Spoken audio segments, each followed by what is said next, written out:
Morning glory, America. Bonjour, hi, Canada. I'm Hugh live for the last week in Studio North. It's time to pack up and go to the Beltway, get ready for all the activity on November 5. Now I want to fill you in on the general election.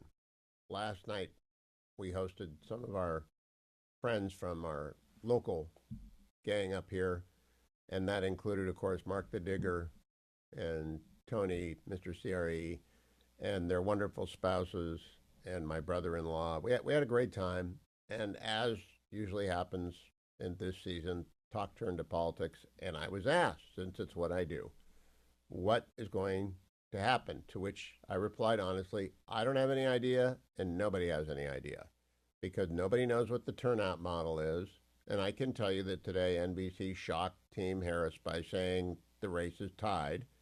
On Sunday, they released their polls, and they did a poll a month ago that had Harris up 5, and their new poll shows that Harris is tied with Trump. And that, of course, sent off every alarm bell in the world. But if they hadn't heard that already, they haven't been listening, because every indicator of the election ahead is positive for Trump, which, of course, ought to make Trump people very uneasy.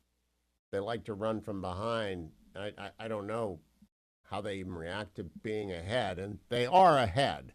If we just go with the data, they are ahead, because Trump underpolls, and Trump is tied everywhere, and in some crucial swing states like Pennsylvania, he is ahead. And I expect his turnout will be great. I do want to bring to your attention one New York Times story yesterday. Harris struggles to win over Latinos, while Trump holds his grip, polls show. Why would we even care about the sub-tabs for a lead article? All right, why do we care about which way blacks are going, which way Latinos are going, except as an indication as to why Trump is winning? They are preparing a narrative for, they being legacy media, are preparing a narrative to explain why Donald Trump wins on election night if they find themselves confronted with that eventuality. Now, they hate that prospect.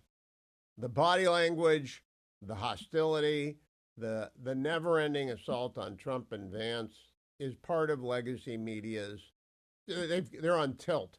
If you come from the pinball era, you know when a machine tilts is you've hit it too hard, and it tilts and you can't play anymore. Well, they can't play anymore because they've tilted. They've tilted out. They absolutely have no ability to report anything remotely fairly or with the appropriate emphasis. Example, over the weekend, we had Netanyahu call Biden, or Biden call Netanyahu late last week. In that phone call, it's widely reported in the Israeli press that Joe Biden asked, nudged, demanded Netanyahu not hit Beirut anymore. Doesn't matter that Hezbollah's all over Beirut and they have weapons all over Beirut. Doesn't matter. Biden hasn't, the headline in the Times of Israel, IDF, Israeli Defense Forces, hasn't hit Beirut in recent days following Biden request. Guess what happened over the weekend? 2 Hezbollah drones hit. One hurt dozens and dozens of civilians. I believe the death toll there is 4. A second one hit an Israeli air base and the Golani base. 41 soldiers wounded. So we have 2 major incidents over the weekend. The U.S. is sending a THAAD system, a high-altitude defense system. 100 American soldiers are deploying. So much for the combat zone not having it. And all Joe Biden does is give bad advice. Netanyahu would be well served by doing exactly the opposite of whatever Joe Biden asked him to do, because Joe Biden is being advised by people who do not care for Israel at all. It just is clear to me they just have allowed Netanyahu hatred to blind them. But he has incompetently performed, and Kamala Harris spent the weekend not talking about this. She went to a black church. She did another one of her word salads. Joy comes in the morning. You've seen it on the internet. I'm not going to play for you again. All I can say is America is collectively coming to the conclusion that Harris-Walz may be the worst ticket they've ever seen. Most people don't remember 72. I don't remember 72 very well. But McGovern-Eagleton didn't even make it to the end, right? Eagleton had to drop off. But Harris-Walz, it's really bad. Why? They aren't coherent. They don't know how to make an argument. Do we have the video of Tim Walz hunting? This was truly objectively terrible. Cut number, where's the B-roll? Cut number 8. Just roll it. In Minnesota, Tim Walz wants to show that he knows what he's doing. And he takes out the longest gun I've ever seen. What kind of gun is it? It's a shotgun, and he doesn't know how to work it. He doesn't. It'd be like me with a shotgun.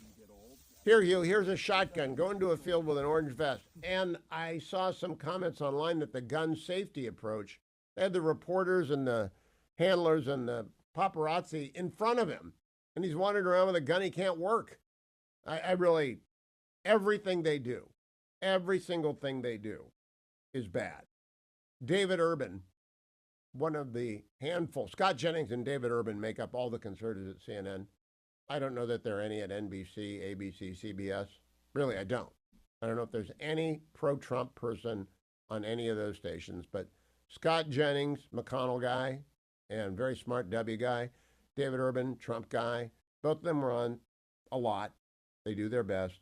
Here is David Urban on CNN's panel yesterday, cut number 17. She had a terrible week. It was a terrible week for the Harris this campaign. You had Gretchen Whitmer having to apologize to Catholics across America for mocking them with some bizarro Dorito thing on there. You had Governor Elmer Fudd out hunting and not knowing how to load his shotgun, using the wrong gun. At the same time, Who's Governor Elmer Fudd?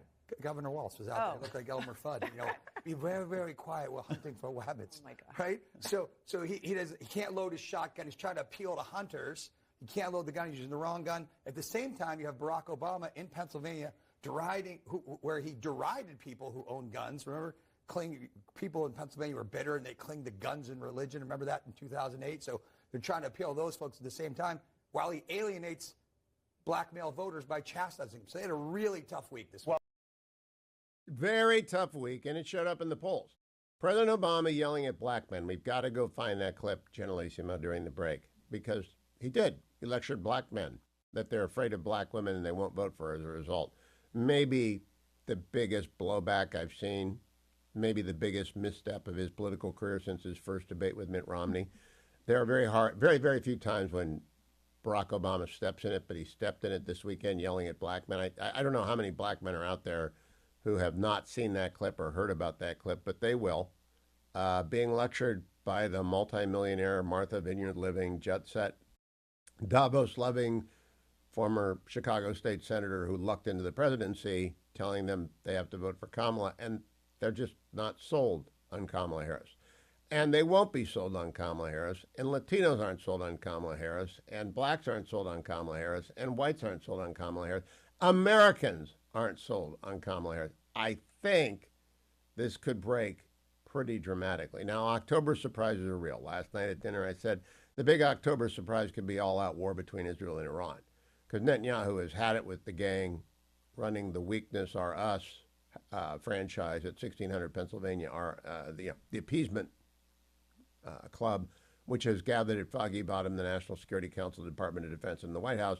He's had it, and Israel lost a lot of people this weekend, injured a lot of people this weekend. They are going to take the gloves off. They've got 4 divisions in southern Lebanon, and the gloves are going to come off pretty soon with Iran. They're going to pick their own time and choosing, they've said, to respond, but they can't wait too long, right? They've got to do it while people have it fresh. And Netanyahu's probably come to the conclusion correctly, even though the risk is declining of a Kamala Harris presidency, it would be the worst president for Israel since 1948 and the state founding, because she doesn't really like the Israelis. And she's made that about as clear as anyone can make anything clear that she says. But that's the bottom line on the weekend. The bottom line on the weekend is it's the best of times, it's the worst of times. Best of times because the Guardians open up tonight at Yankee Stadium. Alex Cobb starting for the Guardians. I may be a little incoherent this week because the American League Championship Series, the Guards are in it. Last time they were in it was in 2016 when they were still named the Indians. But they beat the Tigers in Game 5 with a grand slam home run from Lane Thomas. So I had a good weekend there. The Browns apparently are not going to play football this season at all. So we might be 1-16, which is fine. We need a new quarterback. That's pretty obvious to everyone. So Deshaun will play out his ridiculous contract for 2 more years. We'll get a rookie for 2 years, and maybe Deshaun will be a decent backup. We'll see. But in the meantime, it's Guardians Week. I'll be up late every night this week. I'm just asking you in advance for a little bit of grace because I'm not be getting my 7 hours of sleep this week, not with Guardians Yankees on tap. But generally, good news. Looks like Donald Trump is coming back, and we have a lot of ground to make up.